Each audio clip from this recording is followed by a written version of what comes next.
Hey guys, this is Tiffany Villarreal, and you know I got soul. This is Tiffany. Hi, this is Tom from I Got Soul. How are you? I'm good, Tom. How are you? I'm doing good, and thank you, for taking the time for the interview. We appreciate it. Yeah, no problem. Cool. It's an honor to talk to you guys. Thanks. We've actually been trying to track you down for a while. So when we saw you were on Twitter, we were a little excited. So just to hear all the history about your career and what you've been working on. So. Oh, that is so awesome. It's cool. So awesome. Yeah, I checked out your website. I love the fact that you guys are all about singing, vocals. It's really good music. Oh yeah, That's definitely. Refreshing. It's really refreshing. Cool. Thanks for checking it out. We appreciate it. So.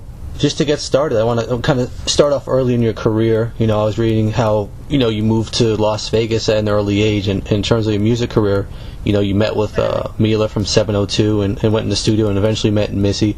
So talk about that. Wow. The whole... You really did your research. Of course, we always do. So, talk about all that and that whole situation there. Man, those are good times, actually. That whole season of my life was awesome, just to be surrounded by so many talented people. The 702 era, and actually the same school is the same school that Meelah went to. So we all went to the same performing arts high school, which was awesome. And that whole opportunity, I was extremely green, but I loved to sing, and I was like this wide-eyed kid who was just, shocked that I could even be in an environment like that to learn and to even sing, and for people to, it was humbling, for people to hear me and actually recognize talent. So, that whole season was just a really big eye-opener for me. Right.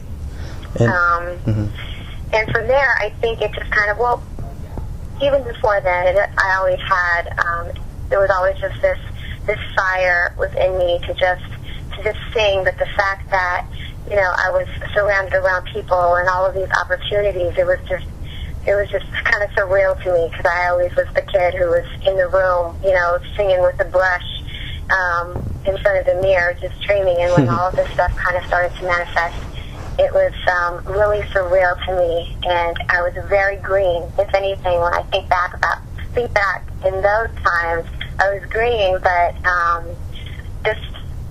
just a wide-eyed kid. Right. Wanting to sing. And that was pretty much the main focus for me. Is I just wanted to sing. I didn't really know exactly what wanting to sing meant at that time. I just wanted to be a singer. Right. So that's where I was at that point. Cool. And I was reading from there, you had an opportunity to do songs with Faith Evans and Alicia Keys and artists like that. So how did those opportunities come about, and what was that like? I mean, it was purely, to me, I don't think I could take any credit for that, because, like I said, I was so young and just kind of a wide-eyed, bright-eyed kid who was just kind of in, specific environments where people would just kind of show up. I feel like they were just divine connections. I couldn't explain it any other way. Just to be, in environments where I'm singing with people that I looked up to, like, Faith Evans or Alicia Keys, or, even my peers, like, Meelah from 702, and for there to be feedback and, like, just a conversation about music, and, them to recognize the talent within me, it was just shocking to me, because I always thought that I was good inside of my room. Right. But then to actually, have conversations with other people, and to feel the energy that, wow, you really, it was just an awesome feeling. And from there, like, the confidence just really started to build up, and to sing with Faith, and even, that was so long ago, but I still remember it.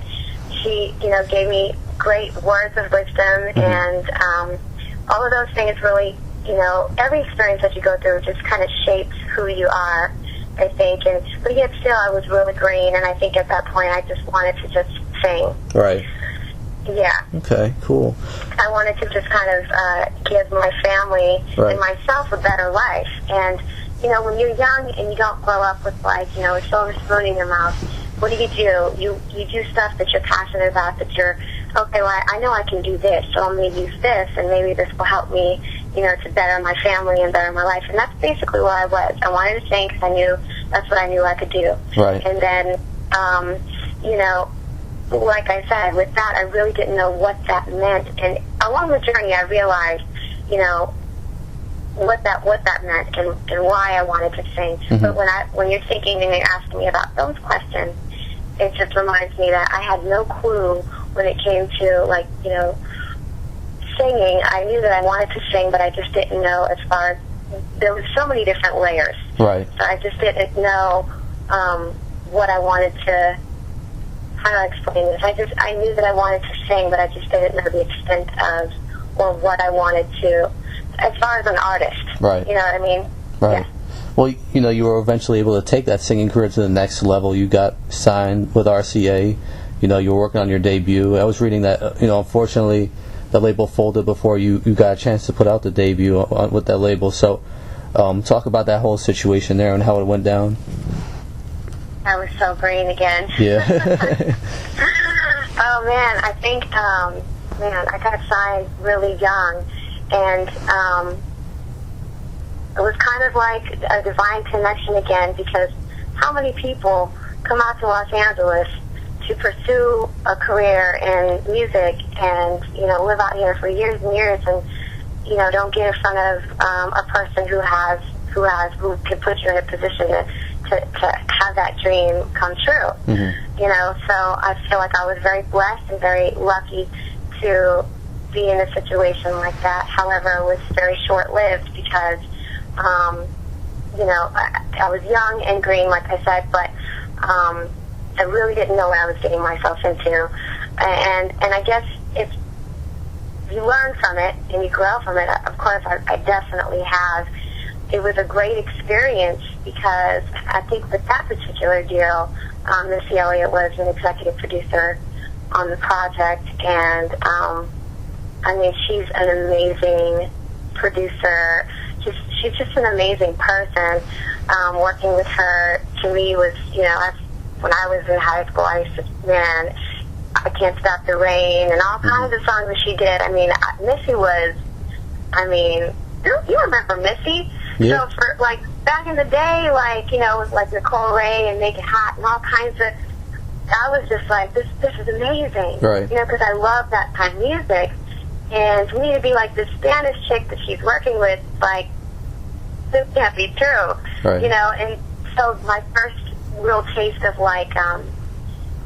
the rejection of business, that was my first experience with that, because shortly after the urban department folded, and they took some artists to another label, and then they decided to let some go, and I was one of the bunch that they let go. Right.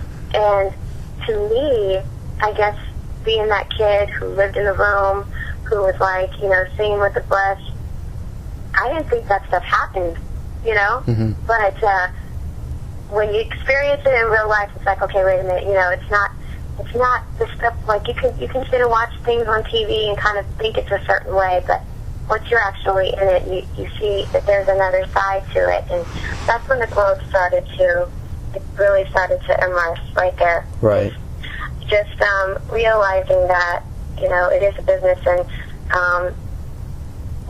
everything happens for a reason, and I grew a lot, and I experienced a lot in that little short time.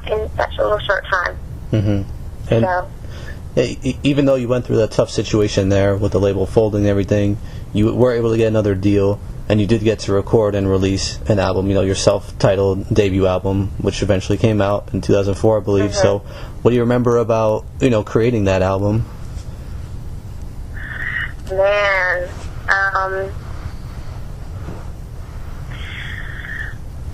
those are good times. I was there for a minute, actually. Yeah. You're taking me back. Yeah. Universal was fun. I was really young, but I was a little more aware, which is good. And but still very, always felt really grateful to be doing what I love to do.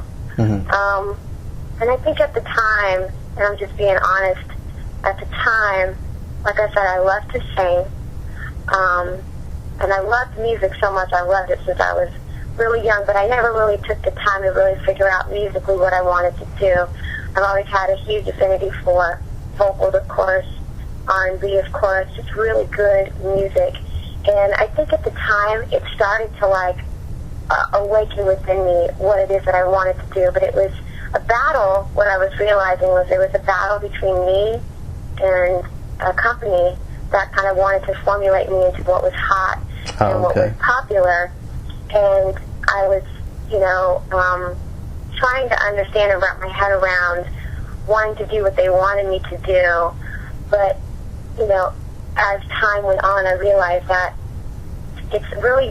wasn't really who I wanted to be. And when you're in your 20s, you're still in that discovery process of who you are.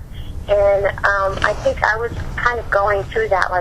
Everybody was like, well, you need to be like this artist, you need to be like this artist. And none of that was a big fit for me. I really feel like I've always just been, well, we all want to be individuals, but I wanted to do what was kind of in my heart. But that was a battle because I understood that it was as time went on, and I think at that stage of my career, I was realizing that, it's a business. So, they signed you, and they want you to they want to shape you and mold you into, and manufacture you into what it is that they see will make money. And that was my conflict. Because, I wanted to always just give my family a better life, give myself a better life, and do what I love to do. But what was the cost? And I realized that I was doing stuff that, I wasn't really, did I need to do this? Did I need to do that in order to, I don't know. That just wasn't really the artist that I wanted or saw myself when I was younger doing, if that makes any kind of sense. So that was the conflict. So it was a compromise. Interesting. Interesting. And that was universal. That was universal. And the album never came out here. Yeah, Japan only, right? Yeah. But what's so awesome though, Tom, is the people that will reach out to me. I just recently got into the whole media thing. The people that just reach out to me and tell me that they even heard the record. Yeah. That is man, it's amazing. It's a blessing. It's very it just touches me, the fact that people have heard it and remember. Because it was a while ago. Yeah. I've always liked the album myself. I still play it to this day, and I just wanted to let you know 2 of my favorite songs from the album are "Set You Free" and "9 Months." I really like both those, even though they weren't singles chosen, but I love those. Wow, thank you. No problem. That's crazy. Yeah. That is crazy. So, to take it from there, I wasn't sure if your next situation was when you linked up with the Neptunes and got into the group affair. Was that your next situation, or where did it kind of go from there? Yeah, it's so crazy. Yep. I think after the whole Universal thing, I was like, you know what? Well, I guess I had a good run. I went through this season where, it was just kind of like, well, maybe this isn't for me. And here comes this opportunity where Pharrell is putting together a girl group, and what an amazing opportunity to work with 2 other talented Latin women who could sing their butts off, and that was a great thing, and it almost happened. Yeah. It almost happened, and then Dre came in the picture, and I got signed to Aftermath. Right. Yeah. How did you, the whole Neptune situation, how did Pharrell approach you about that and joining? Did you guys have a relationship before that, or?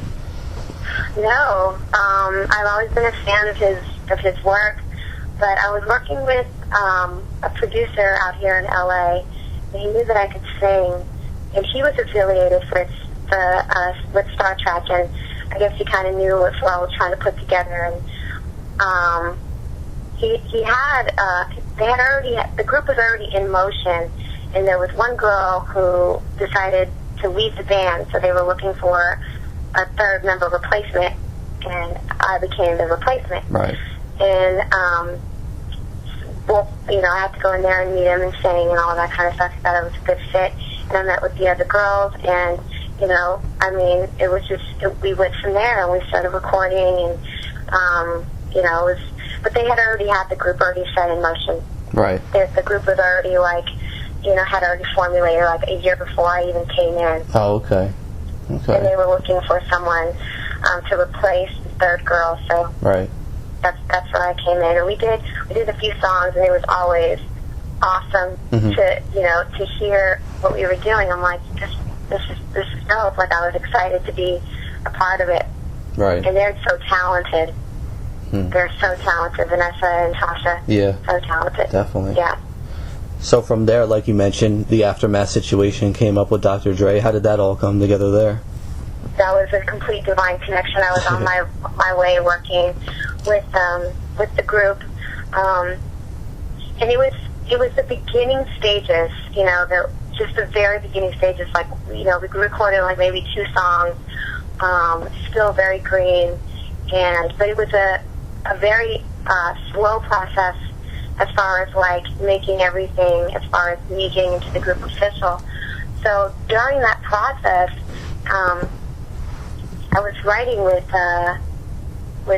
somebody, and I was demoing a song, and you know, this guy, he asked me, he's like, what's going on with you? And I'm the type of person because, you know, I mean, when you're in the business, sometimes things happen, and you know, an opportunity might happen, but it might not come through. Right. So you don't want to speak on it unless it's like official. And because it wasn't official, I really didn't speak on it too much. I said, well, I have a small little situation that, you know, I've got.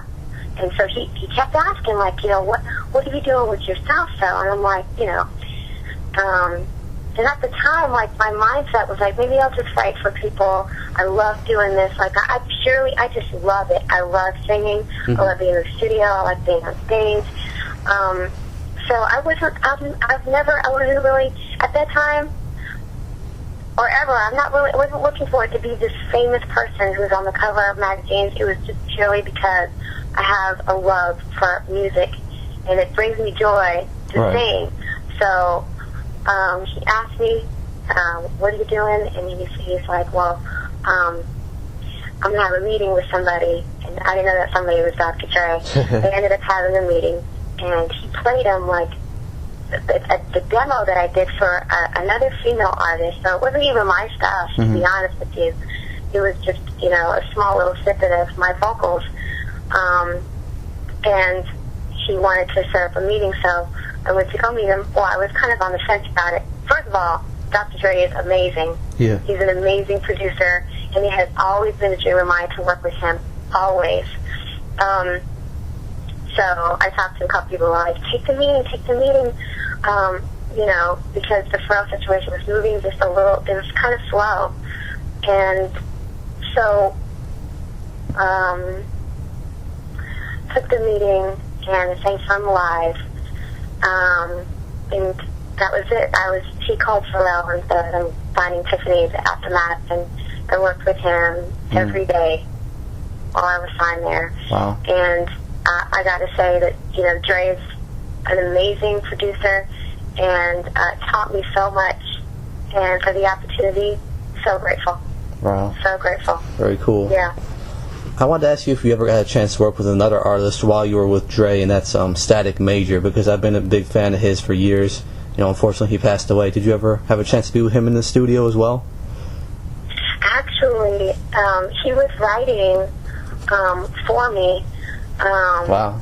He came in one day, and he came in to write, and great guy, talented guy. Yeah. Yeah. Cool. Yeah. Okay. That situation was so sad, man. Yeah, definitely was. So, talk about your career then, after the whole Dr. Dre situation. I know that, I believe you had some writing placements here and there, but, like, where did your career go from next? I went through, it's a discovery to figure out what kind of music I really wanted to do. Mm-hmm. Most of the time, like, just being signed, they were like, sing the song because it's hot. Sing the song because it's hot. Right. And I needed to just kind of figure out what it is that I wanted to do. Like, I wanted to write more. I definitely wanted to play more instruments. And so I took a step back and started to write more, started to, take the guitar and the piano. And, I've just kind of been writing my own stuff and, with my own instrumentation. And it's, the sound is coming out really good. I've been working on the studio, so it's just a matter of time. I'm really hoping to have something out that's purely me, just a little bit more authentic and organic, Right. So I'm excited about that, and it took me a while to get here, and I went back and forth about everything, like Yeah.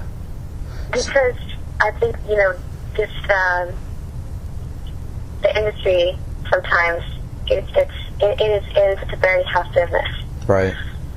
So, but still, if it's something that you just love to do, you really just can't put it down. And that's what I realized. And if anything, I'm really excited about this new body of work that I have. It's, like I said, really organic, and I'm writing and producing, which is really, I'm really proud of. So, that's basically, where I'm at right now. I'm more happier than I've ever been because I feel like I have more control. Right. I can sing about whatever I want to. I don't have to have my tits out. Right. You know what I mean? To try to sell some kind of record. I can just be me and do songs that that I'm into. Right. So it might be a different sound, but it's still my voice. It's just a little bit more realer. It's, a little more me. And I think you can always win if you're true to yourself. You can win. If anything, at least it's a personal triumph for yourself. Right. Right. So, I don't think that anyone should ever give up on whatever it is that they dream of, despite what obstacles come their way. Everything is a learning experience, and it all works out for the good anyways. Right. And those experiences have shaped who I am, and I look forward to so many more experiences, and to experience things that I've always dreamed of. Like, I haven't even started, Right. And I'm really excited about this year. I'm doing everything completely on my own, which is not easy for a woman. Mm-hmm. And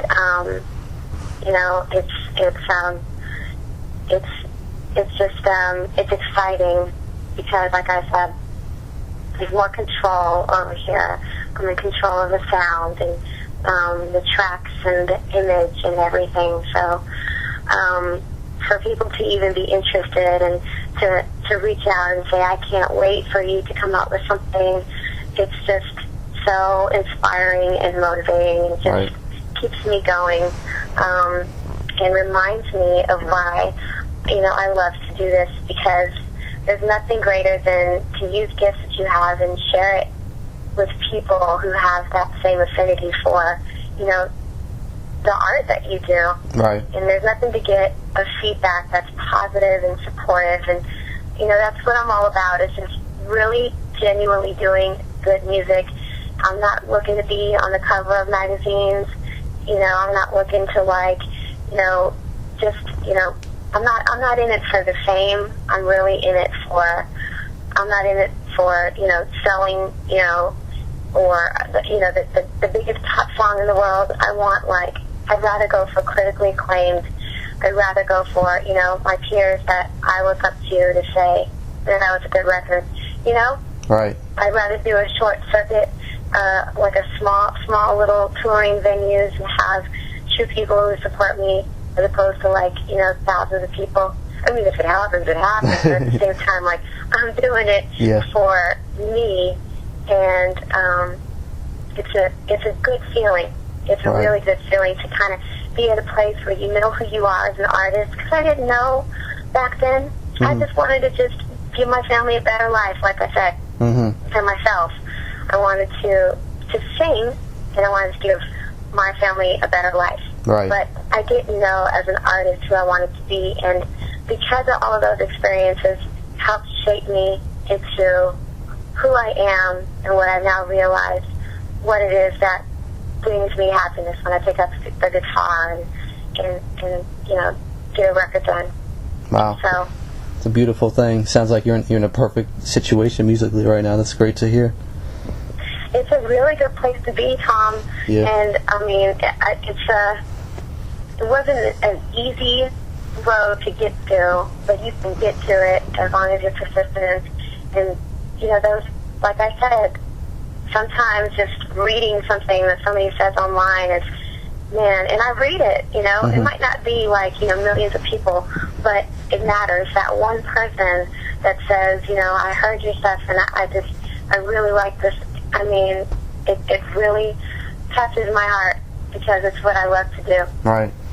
That's perfect. Yeah. And I'd rather do it for the people than do it for a machine, of a course. company that really doesn't. I just want to make money. I'd rather make good music. You know, that's me. Of course. My opinion. I love that outlook. Yeah. So that's a great thing. I love that outlook. That's a great thing. So, yeah. Cool. And I know it's so different. It's so against the grain of what I was introduced to, being so green in this business. But you know, I'm in a good place. I feel like, and I'm in a happy place. And there's no bitterness here.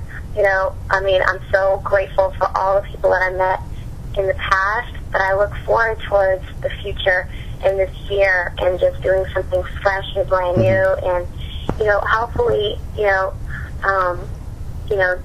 setting a trail, you know, just blazing it up for, you know, other women too. Right. Right. Yeah. That's a great thing. So, I don't want to take up too much of your time, so, you know, we'll kind of end it here, but is there any, you know, final thoughts you want to add on or anything else you'd like to put out there? Oh, gosh, final thoughts. Well, you know, where can people find you as well? I know people might not know where to find you right now, but where can they, you know, find your music, where you keep up with what you're going to be doing? Well, right now, just on Twitter. Like I said, I need to really get better at stuff like that. Yeah. Facebook, Twitter, and I'm getting together, like, you know, iCloud and like a website to like have everybody listen to that. So first thing first is just the music, and I've almost got that down. So once I get that, then I need to get that together. But those are my last words, okay? Yeah. All right. Cool. Cool. I don't really have any last words. All right. No really problem. Don't. Cool. No problem.